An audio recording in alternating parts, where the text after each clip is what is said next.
क्या topic start होगा? Chapter number 3 है ना? चैप्टर नंबर कितना होगा बाबू? 3।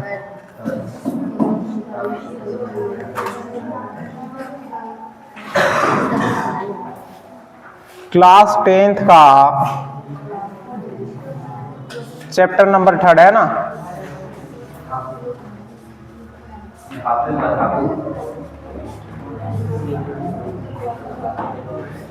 चैप्टर का नाम है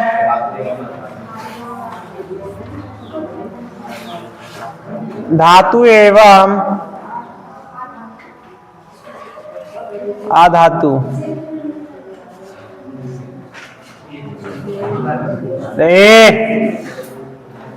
समझिए, इंग्लिश में इसको मेटल एंड नॉन मेटल कहते हैं। क्या कहते हैं?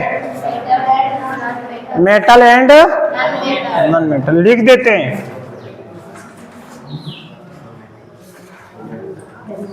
अरे लड़का लोग ध्यान से देखो इधर, metal and non metal.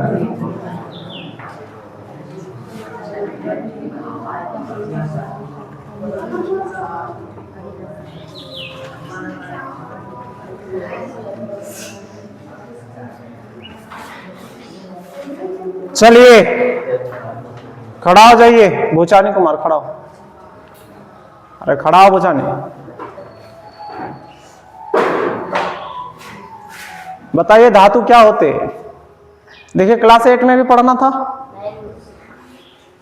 Class 9th में भी पढ़ा है। बताइए।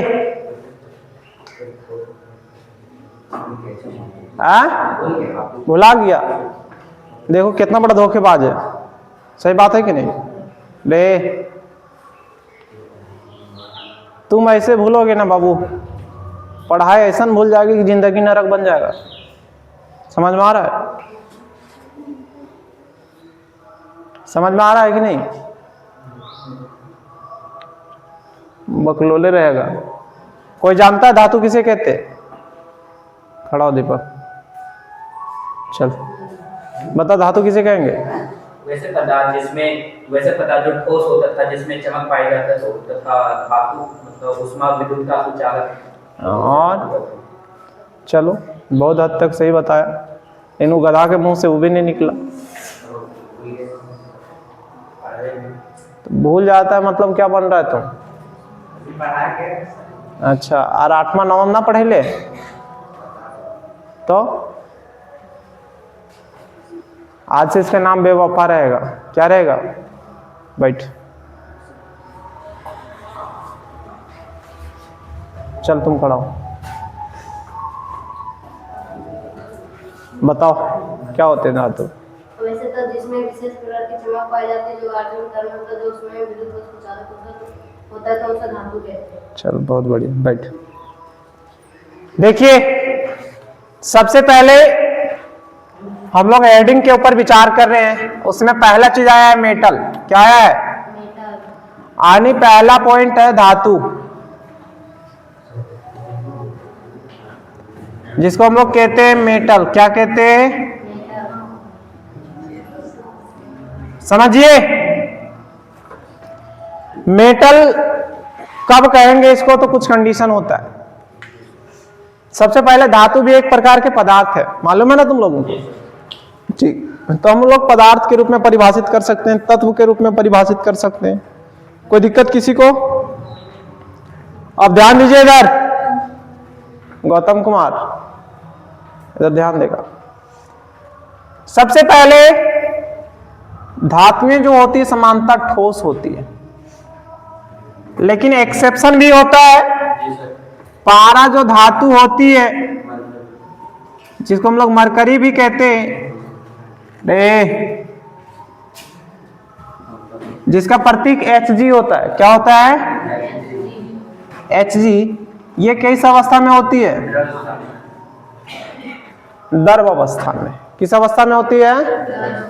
किसी को दिक्कत नहीं होना चाहिए। देखिए अभी पॉइंट समझाते जा रहे हैं, इससे ऑब्जेक्टिव बनेगा आपका, और पॉइंट समझिएगा। ठीक, धातुएं समांतर ठोस अवस्था में पाई जाती है, लेकिन पारा एक ऐसे धातु है जो द्रव अवस्था में पाई जाती है। गैस अवस्था में कोई भी धातु नहीं पाया जाता। ठीक, बहुत बढ़िया बात है। ये कैसा होता है? आघातवर्ध एवं तन्य होता है। समझिए, आघातवर्ध एवं तन्य होता है। सर, आघातवर्ध का मतलब क्या होता है? समझिए, जैसे लोहा हो गया, सोना चांदी हो गया, अगर इसको पीटेंगे तो क्या टूटेगा? ये क्या होता है? फैल जाता है। क्या होता है? फैल जाता है। अब फैलता किस तरह है? चादर जैसा फैल जाएगा, पीटेंगे तो टूटेगा नहीं। तो इसमें फैलने का गुण होता है। कब? पीटने पर। तो उसको कहते हैं आघातवर्ध। आने आघातवर्ध का परिभाषा अगर लिखना चाहें तो क्या होगा? धातु का वह गुण जिस गुण के कारण पीटने पर क्या हो जाती है? वो पतली चादर में परिवर्तित हो जाती है या बदल जाती है, तो उसको क्या कहते हैं? आघातवर्ध। तन्यता किसे कहते हैं या तन्य किसे कहते हैं? सर, धातु का वह गुण जिस गुण के कारण उसको खींचने पर पतली तार में अगर कन्वर्ट हो जाएगा तो उसको क्या कहते हैं? तन्यता या तन्य कहते हैं। कोई दिक्कत तो नहीं होना चाहिए। ठीक, धातुएं जो होती है समानता विद्युत समझती है ना? लेनिया जिसको कहते हैं खोटा भाषा में करंट, इंग्लिश में विद्युत एवं उष्मा का सुचालक का मतलब क्या? सुचालक होती है।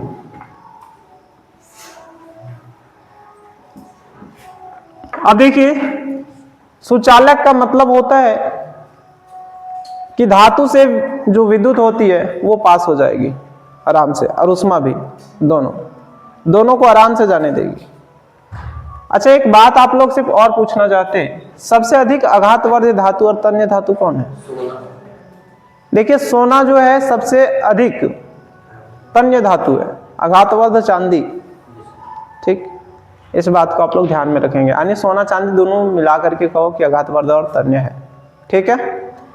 और सबसे अच्छा सुचालक विद्युत और उष्मा का कौन है? चांदी।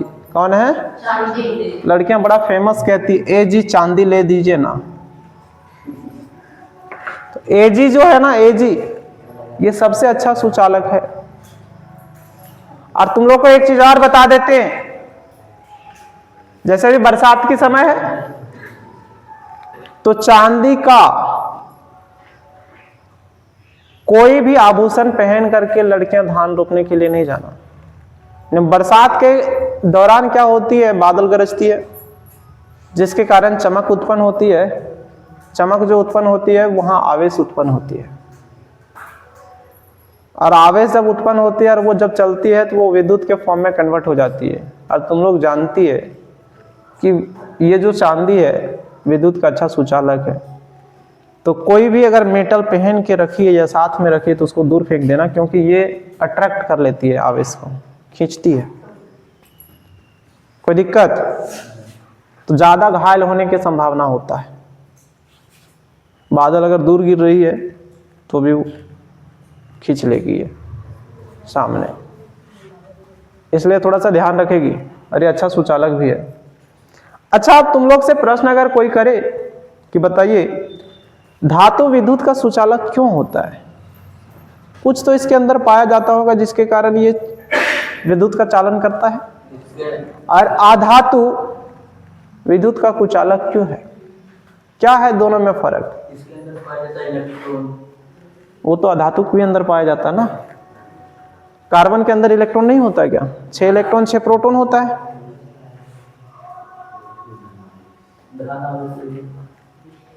आप लोग से पूछा जा रहा है कि धातु विद्युत का चालन क्यों करती है? इलेक्ट्रॉन के स्थानांतरण के कारण। अच्छा ठीक है, उस दिशा में जा रहा है, लेकिन एक्यूरेट आंसर दीजिए।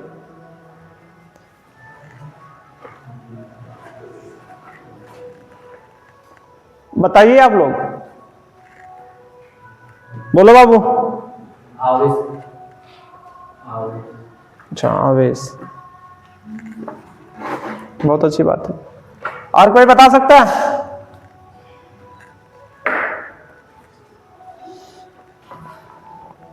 धातु का और कोई गुण होता है क्या?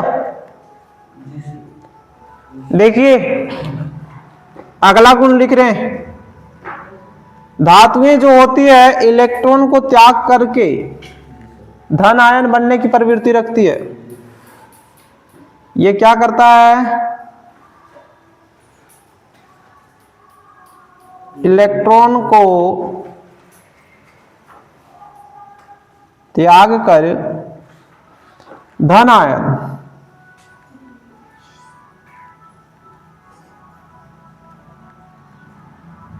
का निर्माण करती है।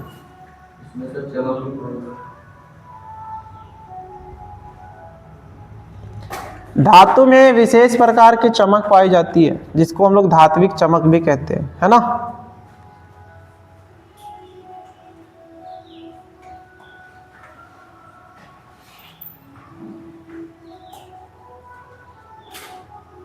और कुछ नहीं।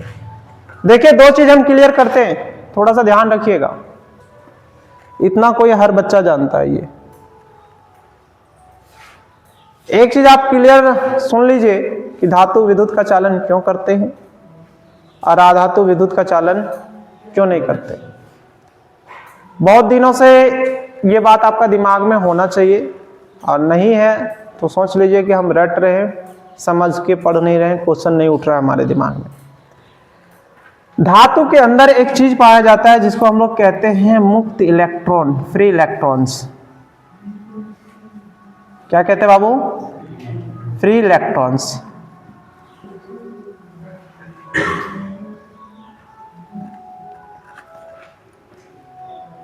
यही मुक्त इलेक्ट्रॉन के कारण धातु विद्युत का चालन करता है।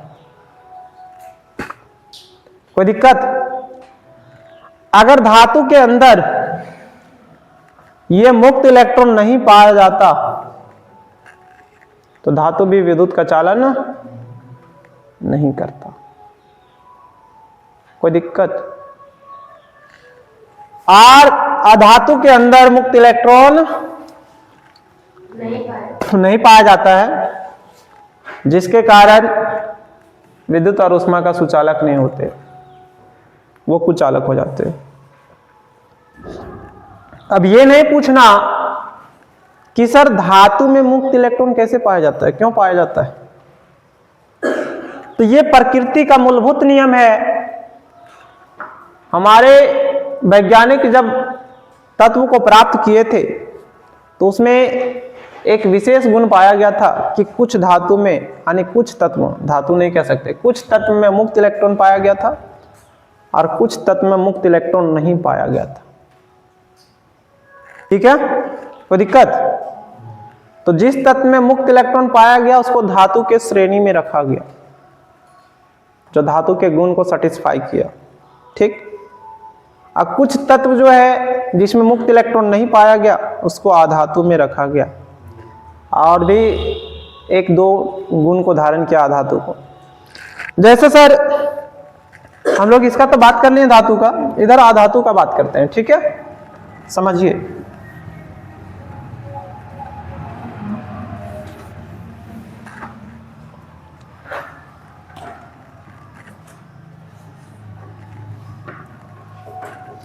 इधर हम लोग नन मेटल का बात कर रहे हैं, जिसको हम लोग नन मेटल कहते हैं।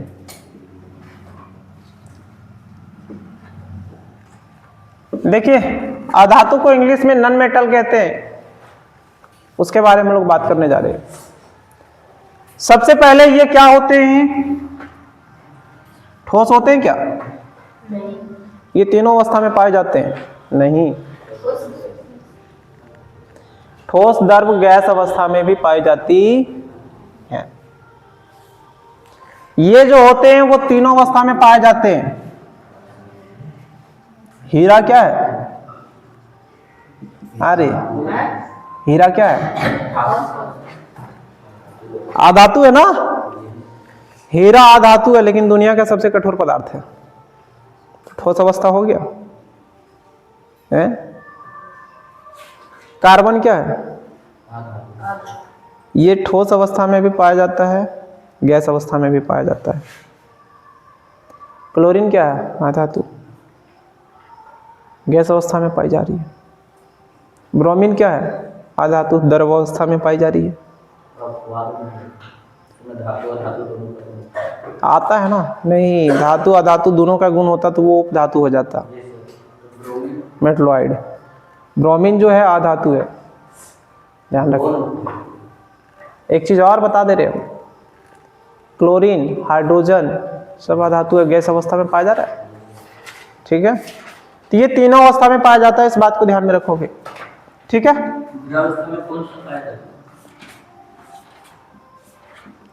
लिख देते हम यहां, लेकिन समानता भंगरल होते। भंगरल कहने का मतलब है कि पीटेंगे तो टूट जाएगा, पीटेंगे तो क्या हो जाएगा? टूट जाएगा। पीट रहे थे तो टूट रहा था क्या? नहीं ना। देखिए हम यहां अवस्था के बारे में लिखते रहे।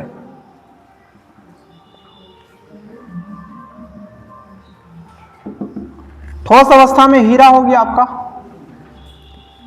जो सबसे ज्यादा प्यारा है दुनिया को, है ना। कार्बन भी हो गया, और भी बहुत सारे अधातु पाए जाते हैं जो ठोस अवस्था में है। ETC कर दिए, समझिए। द्रव अवस्था का बात करें, ए लड़कियां, द्रव अवस्था का बात करें तो ब्रोमीन, जिसको हम लोग Br कहते हैं, एक ही को है ये। ठीक है, नहीं। गैस अवस्था का बात करें, थोड़ा सा ध्यान सुनिए। गैस अवस्था में oxygen, hydrogen, chlorine, carbon dioxide. देखिए यहां कार्बन और ऑक्सीजन दोनों साथ में है, लेकिन ये यौगिक है और ये सब अणु है। तो सबसे पहले पता चल गया कि अधातु तीनों अवस्था में पाया जाता है। किसी को दिक्कत? अच्छा, इसका जो दूसरा गुण है, देखिए, धातु आघातवर्ध एवं तन्य होता है, लेकिन अधातु आघातवर्ध एवं तन्य पीटने पर टूट जाता है। पीटने पर टूट जाता है, और खींचने पर भी क्या हो जाता है? टूट जाता है।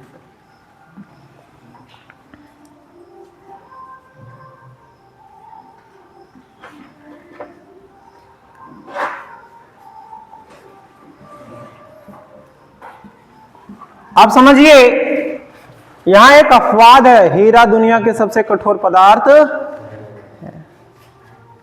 हीरा दुनिया के सबसे कठोर पदार्थ है। अरे हीरा है क्या? अधातु। क्या है? किसी को दिक्कत है क्या? समझने में दिक्कत है? नहीं। चलिए आगे हम बात करते हैं विद्युत एवं ऊष्मा का सुचालकता का। ठीक,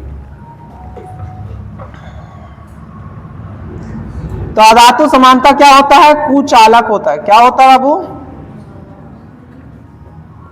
किसका किसका? विद्युत और ऊष्मा।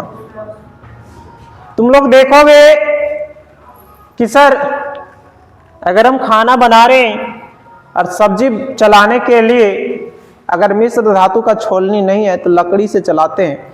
लकड़ी से चलाते हैं तो जितने हिस्से तक उसका भाप लगता है उतने हिस्से तक गर्म होता है।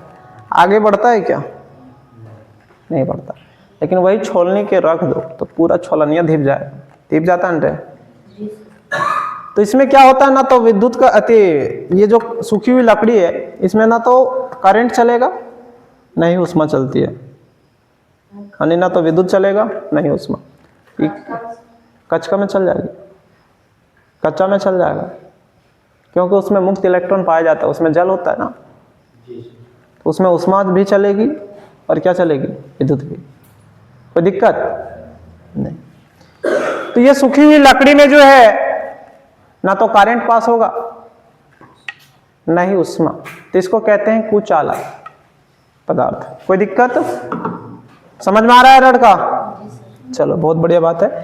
लेकिन कुछ ऐसे अधातु पाए जाते हैं जिसमें विद्युत चलती है, जिसमें विद्युत क्या होती है? चलती है। वो कौन है? अपवाद में एक ऐसे अधातु का नाम बताइए जिसमें विद्युत का चालन होती है। ग्रेफाइट। समझिए, ये कार्बन का अपर रूप है। कार्बन का क्या है? अपरूप है। ग्रेफाइट मात्र एक ऐसा अधातु है जो उष्मा का भी सुचालक है और विद्युत का भी सुचालक है। ग्रेफाइट के अंदर क्या ऐसा चीज पाया गया सर जो ये दोनों का सुचालक बन गया? एक ही को मुक्त इलेक्ट्रॉन पाया जाता है इसके अंदर, जिसके कारण ये क्या करता है? धातु जैसा व्यवहार करता है। और धातु जैसा एक ही को व्यवहार करता है, सभी गुण को अगर सेटिस्फाई करता तो इस ग्रेफाइट को कहां ले जाता?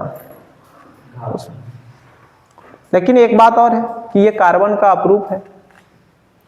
ग्रेफाइट जो है कार्बन का अपरूप है, हीरा भी कार्बन का अपरूप है, एक फ्लोरीन भी होता है कार्बन का अपरूप है। पढ़ाएंगे कार्बन एवं अपरूप। कहने का मतलब होता है एक ही तत्व कई रूपों में पाया जाता है, उसको कहते हैं अपरूप। समझ में आया? कार्बन महंगा नहीं बिकता, हीरा महंगा बिकता है तो हीरा में, अरे हीरा में कार्बन के जटिल संरचना पाई जाती है जिसके कारण वो ठोस होता है, बहुत ज्यादा आकर्षण बल होता है, कणों के बीच में टूटता भी नहीं और चमकता है इसलिए।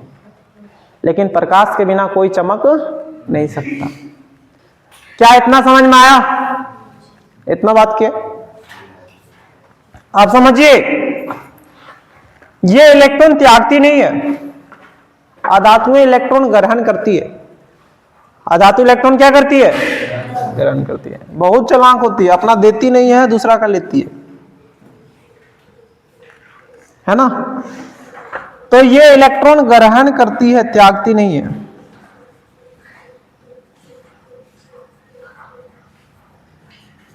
इलेक्ट्रॉन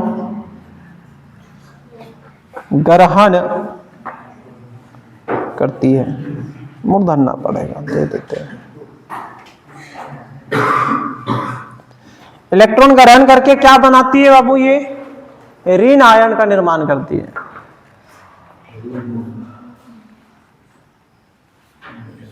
ऋण आयन।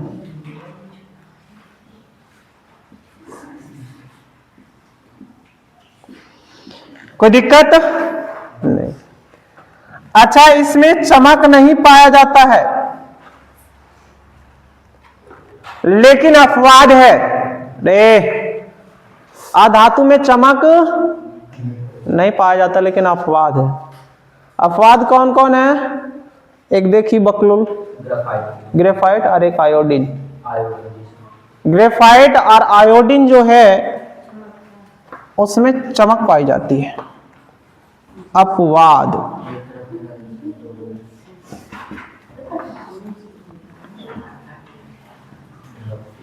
ग्रेफाइट और आयोडीन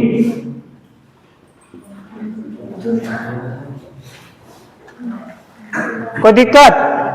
रे इसमें चमक पाया जाता है। क्या पाया जाता है? अब यहां से ए बाबू, अब धातु के बारे में और पढ़ते हैं, समझिए। रहे क्वेश्चन पूछा जाता है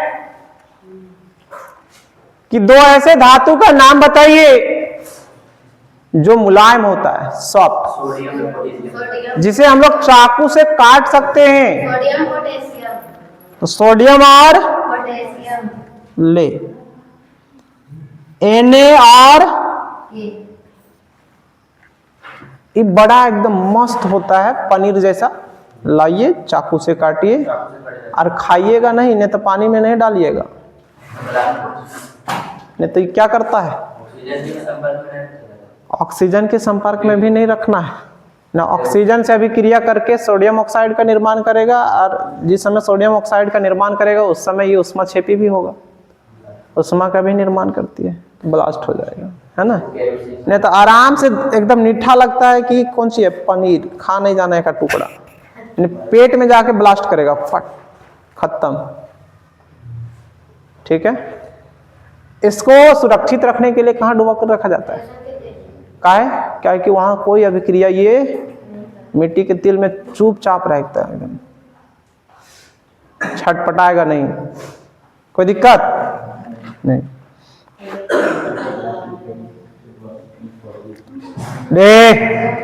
ऐसे भी पूछा जाता है कि दो ऐसे धातु का नाम बताइए जो हाथ के हथेली पर रखेंगे तो पिघल जाएगा। गैलियम तथा सीजियम, गैलियम और कोई दिक्कत? कोई दिक्कत? कहेगा एक ऐसे धातु के नाम बताइए जिसको मिट्टी के तेल में डुबो कर रखा जाता है। सोडियम। ककरो दिक्कत है रे? नहीं दिक्कत है ना? ठीक, बहुत बढ़िया बात है। तो ये पॉइंट आपको क्या समझ में आया? अब हम धातु के भौतिक गुण देखते हैं। धातु को क्या देखते हैं? अच्छा, भौतिक गुण का मतलब आप लोग समझते हैं क्या? बताइए।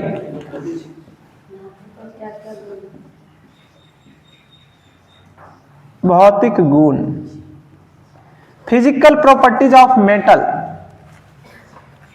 धातु का भौतिक गुण मालूम है क्या? भौतिक गुण नहीं मालूम? दो गुण होता है ना, रासायनिक गुण और भौतिक गुण। आज तक नहीं सुना है तुम लोग? Chemical properties of metal and physical properties of metal. भौतिक गुण का मतलब होता है क्या, वो समझिए। मान लीजिए कि लोहे का एक छड़ लिए, उसको कटिंग कर दिए। लोहे के छड़ को यदि हम काटते हैं तो वो लोहा रहता है कि कागज बन जाता है? लोहा ही रहता है ना। उसके रासायनिक संगठन में कोई परिवर्तन नहीं आता है, तो काटना भौतिक गुण कहलाता है। अब उसको प्यार मोहब्बत से उठाइए तो वो देखिए ठोस का ठोस ही रहेगा, द्रव में कन्वर्ट नहीं होगा। उसके बाद तुम देखेगी उठा करके तो जैसे काटेगी तो विशेष प्रकार का चमक पाया जाता है, चमकती है ना। ठीक, वो कठोर होता है। तो ये जो कठोर हुआ, काटना हुआ, विशेष प्रकार का चमक पाया गया, अवस्था में कोई परिवर्तन नहीं हुआ, इसको हम लोग कहते हैं भौतिक गुण। आनी जिसको हम लोग देख करके, छू करके महसूस कर सकते हैं, उसको भौतिक गुण कहते हैं। कोई दिक्कत नहीं। रासायनिक गुण किसे कहते हैं उसके बारे में समझिए। तो भौतिक गुण समझ गए, ये काटना भौतिक गुण है, चमक भौतिक गुण है, अवस्था में कोई परिवर्तन नहीं हुआ, ये भौतिक गुण है। रासायनिक संगठन में भी कोई परिवर्तन नहीं हो, वैसे प्रक्रिया जिसके दौरान रासायनिक संगठन में कोई परिवर्तन नहीं आती है, तो उसको हम लोग क्या कहते हैं? भौतिक गुण। तो यहां वही चीज लिखेंगे। अब दूसरा है सर, रासायनिक गुण के बारे में डिस्कस कीजिए, समझिए रासायनिक गुण क्या होता है। मान लो कि वही जो अभी कटा हुआ आयरन का टुकड़ा है, उसको पानी में डाल देंगे, छोड़ देंगे 10 दिन तक, कौन सी लग जाएगा? जंग लगेगा तो आयरन ऑक्साइड का निर्माण करेगा कि नहीं? और जब आयरन ऑक्साइड का निर्माण, बच गए भी, माथा फूट जाता, आयरन ऑक्साइड का निर्माण होता तो वो क्या क्या हो जाता? नया पदार्थ का निर्माण हो जाता ना। हाँ, तो उसको हम लोग रासायनिक गुण कहते हैं। हवा में छोड़ दीजिए छड़ को, ऐसे ऑक्सीजन को अपने साथ चिपका करके तब भी चीटी लगेगा और तब भी नया पदार्थ का निर्माण करेगा, तो इस गुण को रासायनिक गुण कहते हैं। कोई दिक्कत आनी? उसके रासायनिक संगठन में परिवर्तन होना ही रासायनिक गुण है। मान लीजिए कागज को जला दीजिए, ए लड़कियां, कागज को जला दीजिए, क्या कागज कागज बचेगा? नहीं बचेगा, राख में कन्वर्ट हो जाएगा ना। तो जलना क्या है? एक प्रकार का रासायनिक गुण है। कौन सा गुण है? रासायनिक गुण। एक बड़ा अच्छा सा क्वेश्चन पूछा जाता आप लोगों से कि मोमबत्ती का जलना किस प्रकार के परिवर्तन? रासायनिक परिवर्तन, भौतिक गुण। दोनों हैं, दोनों परिवर्तन। मोमबत्ती का पिघलना होता भौतिक परिवर्तन, लेकिन जलना तो करते हैं। अरे दोनों, मतलब मोमबत्ती जलेगे तो जलते साथ पिघलती है ना। मोमबत्ती को जला नहीं, पिघला के दिखा दो, संभव है क्या? बिना जले पिघलेगा वो? तो मोमबत्ती का जलना भौतिक परिवर्तन भी है और रासायनिक परिवर्तन भी है। आज हम लोग यहीं तक रखते हैं, कल इसके बारे में हम लोग लिखेंगे, है ना। आज समझ लिए ना ये पॉइंट? यदि आप लोगों को लिखना होगा तो लिख लीजिएगा, क्योंकि पूछा जाता है।